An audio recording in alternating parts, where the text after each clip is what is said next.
तो real Sociedad ने Barcelona को हरा चुका है बाय 1-0 एंड ये मैच हांसी फ्लिक के अंडर हमारा सेकंड लॉस था इन ला लीगा 2024-25 एंड ये मैच की परफॉर्मेंस काफी ज्यादा खराब थे। तो चलिए बात करते हैं परफॉर्मेंसेस की। तो इंडिविजुअल परफॉर्मेंसेस की बात करें तो इनाकी पेना वो गोल सेव कर सकते थे, ये आप भी जानते हैं, ये मैं भी जानता हूँ, लेकिन वो नहीं कर पाए। एंड कहीं ना कहीं ये गोलकीपर का स्प्लिट सेकंड डिसीजन होना चाहिए कि वो डाइव मारना चाहिए या नहीं मारना चाहिए। यहाँ पर इनाकी पेना फेल कर गए हैं एंड उन्हें इंप्रूवमेंट की जरूरत है, लेकिन बाकी उनके परफॉर्मेंसेस काफी अच्छे थे, तो ज्यादा ब्लेम उन पे भी नहीं आएगा। डिफेंस की बात करें तो पाउ कुबार्सी एंड इनिगो मार्टिनेज फिर से काफी अच्छा परफॉर्मेंसेस दिए। हालांकि हालांकि हमारा ऑफसाइड ट्रैप बीट हो चुका है, रियल सोसिएडाड काफी ज्यादा प्रिपेयर्ड थी। अब बात करें अगर हमारे एलबी और आरबी की, तो यहाँ पर अगर हम बात करें पहले हमारे जूल्स कुंडे की, तो जो कि हमारे आरबी हैं, तो काफी बकवास परफॉर्मेंसेस दिए एंड ये भी जानते हैं आप कि जूल्स कुंडे जिन्होंने 3 असिस्ट प्रोवाइड किए थे रेड स्टार बेलग्रेड के अगेंस्ट, वो कुछ नहीं कर पाए रियल सोसिएडाड के अगेंस्ट एंड उनके परफॉर्मेंस काफी ज्यादा खराब था and Hansi Flick would be really upset by Jules Kounde. उन्हें सब्स भी कर दिया गया था 83rd मिनट पे एंड गैवी को बुलाया गया था, तो दैट शोज जूल्स कुंडे का परफॉर्मेंसेस काफी ज्यादा खराब था एंड उन्हें इंप्रूवमेंट की जरूरत है। He was very slow with the ball. बात करें अगर हमारे एलबी की, यानी कि एलबीएस, तो आते हैं एलेजांद्रो बाल्दे एंड उनका परफॉर्मेंस भी उतना कुछ खास था नहीं। रन्स कर रहे थे, वो पासेस निकाल रहे थे, लेकिन वो कहीं ना कहीं ज्यादातर अटक जा रहे थे। एंड यहाँ पर हमारे डिफेंसिव परफॉर्मेंसेस ओवरऑल की बात करूंगा तो I would give it just 6 rating. ये भी 6 रेटिंग उन्हीं की वजह से आया ड्यू टू पाउ कुबार्सी एंड इनिगो मार्टिनेज। बाकी जो 2 एलबीआरबी थे फुल बैक्स ने अपना काम ठीक से नहीं किया।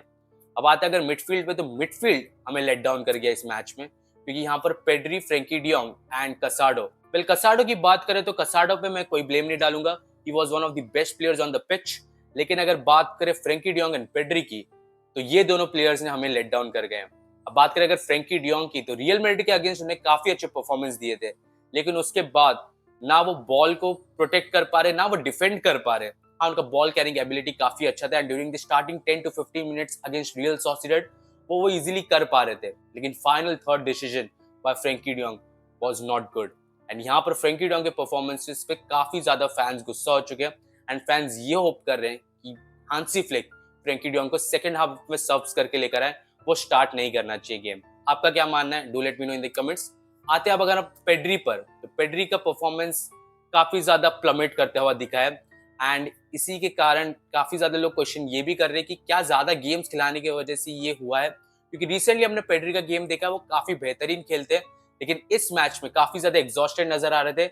Not even a perfect cross was delivered by Pedri and उनके पासेस भी काफी ज्यादा गलत हुए।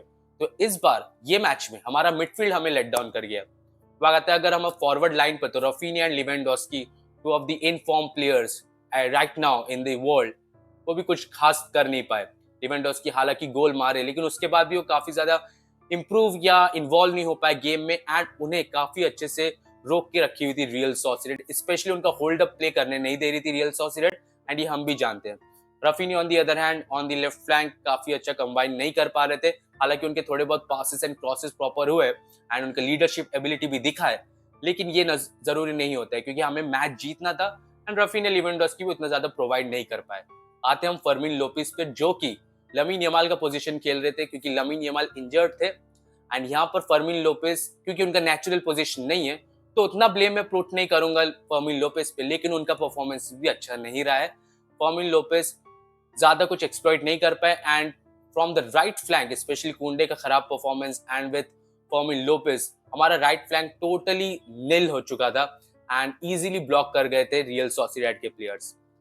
तो अब आते हैं हम आगे लमीन यमाल के ऊपर। क्या लमीन यमाल हमारे बहुत अच्छे एसेट है? तो इसका आंसर है yes, he is a valuable asset for us, क्योंकि यहाँ पर उनका one on one taking on ability जो डिफेंडर्स को काफी ज्यादा परेशान करके रखता है, वो काफी ज्यादा जरूरी है बार्सिलोना को अगेंस्ट टीम्स लाइक दिस, जो कि एक गोल मारने के बाद भी आप पे एग्रेसिवली प्रेसिंग करते हैं। लमीन यमाल ऐसे प्लेयर है जिनको चाहिए प्रेस, जो चाहते हैं कि प्लेयर्स उन पे प्रेस करे कि वो इजीली ड्रिबल कर पाए एंड यहाँ पर जो राइट फ्लैंक होता वो काफी ज्यादा डीमोटिवेट हो जाता रियल सोसिएडाड का, हम काफी ज्यादा मोटिवेट हो जाते हैं एंड वो काफी ज्यादा एक्सप्लॉइट कर पाते। तो लमीन यमाल यहाँ पर प्रेजेंट होना काफी ज्यादा इंपॉर्टेंट है एंड बार्सिलोना उनको जरूर मिस करी है मैच में। अब आते हैं आगे वीआर के कंट्रोवर्सी पर। तो आप सभी जानते हैं कि लेवेंडोस्की का वीआर कंट्रोवर्सी हमने ऑलरेडी गोल स्कोर कर चुका था इन दी 15 और 20 मिनट्स, लेकिन वो वीआर की वजह से रूल आउट हो गया। एंड यहाँ पर क्वेश्चंस ये भी उठते कि वीआर इज रूइनिंग फुटबॉल और नॉट। मेरे हिसाब से that was not an offside, क्योंकि when we see the footage as well, वो इजीली अंडर इनसाइड थे एंड डिफेंडर का फुट को इंटरप्रेट कर दिया गया है कि वो लिवेंडोस्की का फुट था, एंड उसी की वजह से बार्सिलोना को एक clear cut goal scoring opportunity miss करवा दिया गया। जाके हमने गोल भी स्कोर कर लिया था, सेलिब्रेशन भी कर चुका था, लेकिन after that it was ruled offside. तो यहाँ पर काफी ज्यादा कंट्रोवर्सी वीआर के ऊपर भी होता है। हांसी फ्लिक भी जब रेफरी से पूछे थे तो रेफरी ने कहा कि it's not my decision, it's the VAR decision, मैं क्या कर सकता हूँ इसमें। तो there is no accountability, there is no transparency, and कहीं ना कहीं ये बार्सिलोना को काफी ज्यादा इफेक्ट करती है। हालांकि कई ज्यादा फैंस ऐसे भी हैं कि जो कह रहे हैं कि ये रियल मेडिका का करना है, फ्लोरेंटिनो पेरेस का करना है। एंड आप क्या मानते हैं, क्या ये वाड्रिड का करना है? Late me know in the comment section. अब आगे बढ़ते हैं, लास्ट जो कि काफी इंपॉर्टेंट एक्सपेक्ट था, एंड वो था रियल सोसिएडाड का performances. And kudos to them, क्या परफॉर्मेंस दिया उन्होंने, specially after scoring the goal. उन्होंने टोटल डोमिनेट किया है बार्सिलोना को after that goal, and Barcelona ने हर एक सोल्यूशन ट्राई करके देख लिया, लेकिन दैट डिडंट वर्क आउट। जो एनोएटा ग्राउंड है वो काफी टफ ग्राउंड है, एंड बार्सिलोना के लिए हमेशा से एक टफ ग्राउंड रहा है। एंड उनके जो कोच भी है अल्गुआचिल, वो भी एक काफी बेहतरीन कोच है। तो यहाँ पर रियल सोसिएडाड का जो परफॉर्मेंस था वो काफी ज्यादा बेहतरीन था। अब आते हैं आगे लास्ट पॉइंट पे कि क्या आगे बार्सिलोना के लिए। तो यहाँ पर जो इंटरनेशनल ब्रेक आया वो काफी ज्यादा इंपॉर्टेंट है Barcelona fans and Barcelona staff के लिए, स्पेशली हांसी फ्लिक के लिए, क्योंकि यहाँ पर हांसी फ्लिक को really got a reality check कि क्या हो सकता है अगर बार्सिलोना अपने फॉर्म पे ध्यान नहीं दिया, अगर बार्सिलोना कंसिस्टेंट नहीं रही। तो यहाँ पर हांसी फ्लिक के ऊपर एक काफी बड़ा टास्क है, and let's see how we cope up and come back. Well 22 नवंबर को हमारा फिर से मैच है, and there we have to prove that we are the best team in Europe at this point of time. तो आपको क्या लगता है, can Barcelona bounce back? You let me know in the comment section.